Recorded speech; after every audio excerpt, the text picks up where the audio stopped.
We've seen that, and this is not that. Definitely not. This is worse. Try, make something of yourself. He's pissed.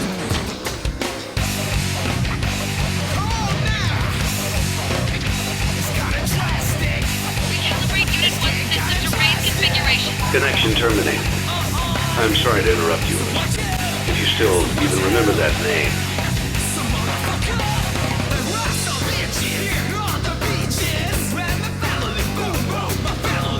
Reactivate. Roger. Sending all current tasks and manage fleet.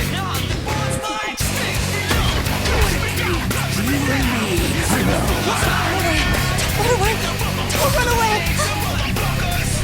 I'll do it. I'll be its pilot.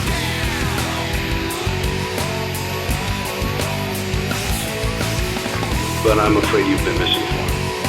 You are not here to receive a gift, nor have you been called here by the individual you assume.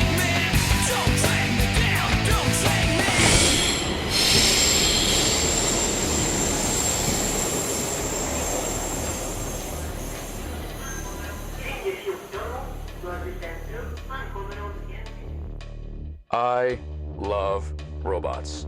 Well, I could just say that for most sci-fi in general, but for this video in particular, we're diving into a few of my favorite automatons from across fiction. Now, the concept of machinery finding life is by all means not a new concept. In fact, it's one of the main pillars of what I'm going to talk about in this video, and most sci-fi that falls into this genre. What's in it for me, though, is how some interpretations often lead to existential, supernatural, and even body horror pieces that make my fully human apparatus feel like an assembly of parts working in tandem. And my mind, the pilot. And that kind of horror scares me, yet it allures me. Does this have any actual basis? Well, not really. A lot of it for me, as a sci-fi fan, it's just cool robots, man. Let's be real, that's the main appeal. But there's so much to yap on about here that I find fascinating, and it's somewhere to start for this channel. So, dig in, because you more than likely put this on just to eat anyway. And speaking of pilots, let's talk about wave of attacks on churches in Northern Europe. It's overtly anti-Christian and synonymous with satanic worship. This church in Bergen, Norway was burnt to the ground. I never get no sleep, how my money y'all spent. But one day I'ma die and it won't mean shit. I'm sick of seeing kids trying to rap like this. Take that BNT off, you don't listen to that shit, bitch. Neon Genesis Evangelion. Does it even need an introduction? Seriously, you have to watch this yourself to really get the dread here. The show presents humanity's hubris to the creation of the titular Evangelions, giant biomechanical beings built from the DNA of Adam, one of the original life-giving entities, as long as a bunch of other lore that I just don't have the time to get into here. These machines are both weapons and partially sentient organisms designed to fight the angels, humanity's existential threats. Yet their power comes from profound psychological and physical risk to their pilots. The ungodly machines can be seen as a modern Tower of Babel, humans reaching for divine power they cannot fully comprehend, triggering catastrophe and existential horror. The physical horror of Evangelion, however, comes from the intimate fusion of pilot and machine. The pilots have to physically and mentally sync with their Evas, feeling every injury and every shock as if it were their own body. Combined with their immense destructive power, this makes battles a kinesthetically visceral experience. It really heightens the tension between mechanical precision, human fragility, and man's desire for deicide. Neon Genesis embodies man-made horrors and the costs of reaching for the heavens. Alright, from now on, this is where things kind of drop off in terms of actual analysis, because truth be told, this IP is just the most elaborate toy commercial ever. It's one of Hasbro's biggest cash cows, aside from Magic the Gathering or Monopoly. Hell, I've partaken in some consumerism myself. Look at these bad boys. But under the surface, there's more than meets the eye. It's no secret to any Transformers fan that the franchise is pretty infamous for its tendency to take the gore up to the max. Most of this is seen in the movies, which is what I'm focusing on, but the comics are where the real savagery's at. Unfortunately, I'm not covering that here though. I can't make this video that long. I mean, why not add some violence though? They're just robots after all, right? How gruesome can that be? Oh. Oh my. Oh shit!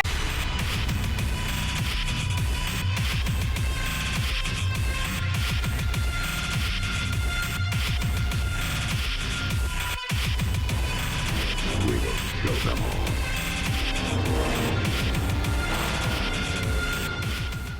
Despite the Bay movies having a reputation, there's some serious carnage here. Just look at Optimus showing the Fallen his secret skincare routine. Give me your face. We're talking Bayformers though, the most macabre and edgy of them all, Dark of the Moon. Because, you see, it's no masterclass in writing, but things really start to pick up in the third act, starting with the invasion of Chicago. And this looks so bleak already. Time to find out. Optimus really pulls no punches here. Bay Optimus becomes so increasingly bloodthirsty in these films, it's almost scary. It's one of the main focus of a lot of the memes that come out of these movies. It's a whole frenzy of brutality. And what's a Transformers installment without some characters meeting a grisly demise? Ironhide, ashes to ashes, rust to rust. A deal had to be made with Megatron.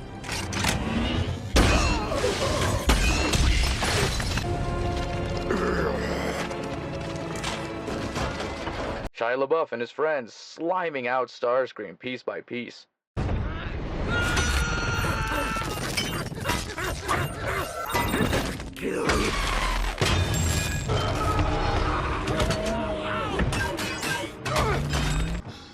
Oh, he's dead. And Optimus' back-to-back execution of Sentinel Prime and Megatron.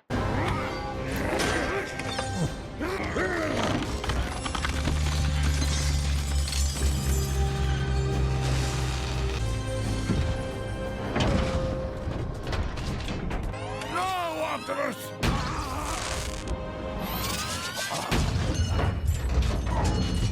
Just a sidebar for a bit to drift from the horror. Another thing I love about these movies as well is their sound design.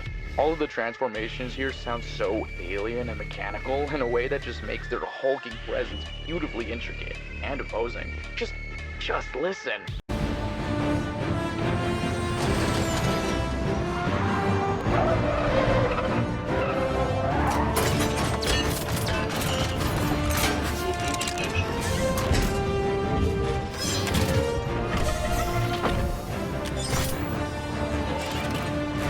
Megatron. It's so cool, it's so cool! Yeah, but I digress. To really lean into the terror here, we're moving on to a smaller and unassuming machine that harbors dark implications of the afterlife and trapped souls of the young and innocent. Class dismissed.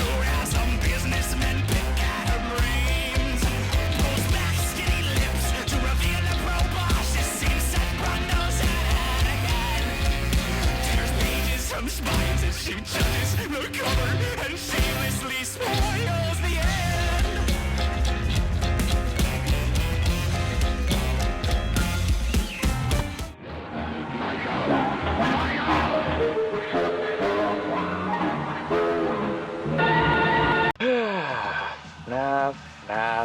I have a strange love-hate relationship with this franchise that I've pretty much grown up with over the years. I mean, I was there since day one. There's so much good and grounded supernatural horror here, but now with 15 plus games, who knows how many books, 2 whole movies with a third on the way, and much more, it's apparent that we've kind of lost the plot on what made the original 3 so haunting, at least to me, in the first place. But there's still so much to work with here that, when executed right, still sends chills down my spine. To be blunt, the series is literally about child murder, possession, and William Afton's fitting punishment for his crimes. Yet it seems the actual concept of the haunted objects in question, being these old school animatronics from the 70s and 80s, is often slept on in my opinion. During that time, these machines usually worked using a mix of pneumatics, motors, and simple electronic control systems. Most had a metal frame inside with joints. Movements like the mouth opening, blinking, or arm lifting were often done with pneumatic cylinders, which used compressed air controlled by valves. When a valve opened, air pressure pushed a piston, causing the part to move. And you've ever heard those sounds of the mechanisms? They're Not inviting. And speaking of sound design, I feel like there was a huge missed opportunity here for the games. But who cares what these things sound like? The real chilling thing is what this Iron Maiden of fantasy and fun can do to you. Enter Springtrap. You already know what happens. For those not in the know though, here's a little lore dump because I love the horrifying concept of this thing. According to Mr. Koth in here, Springlot suits function as either an animatronic or a wearable costume by using a hand crank to lock the endoskeleton parts back against the suit walls. This creates space for a person inside, but the system is held in place by tightly compressed springs. The FNAF fans' favorite way to die, the spring lock failure, happens when the springs suddenly snap loose or break, sending the rods and animatronic parts violently back into place, puncturing flesh, organs, and even bone. This can be caused by the slightest error, a drop of water, or even the moisture on your breath. One failure alone causes a chain reaction, since the pain and sudden movement will trigger other locks to puncture as well. You wouldn't even be able to breathe as your lungs collapse, filled with blood. Survival here really comes down to whether help is nearby. But in a full failure, survival is extremely unlikely. And all you can do is lie in wait for the ones you forced in the same fate or waiting below. So don't keep the devil waiting, old friend. So yeah, I think FNAF's still pretty scary. What about it? Well, unfortunately, I'm out of time here for today. But if you stuck around all the way to the end, well, thanks for watching my first video on this channel. YouTube videos like this have always been something I've wanted to make for the longest time, but of course, life, as well as my own head getting in my way, kept me from it for a while. Can't exactly give you an idea of what my upload schedule will look like, or if I'll even have a consistent one, but I'm probably just going to make more videos like this, since I had so much fun making this video. So as prescribed, like, subscribe, and share if you enjoyed the video. Follow me here if you want. Thanks for watching. Anyway, I'm London. Get out of my sight.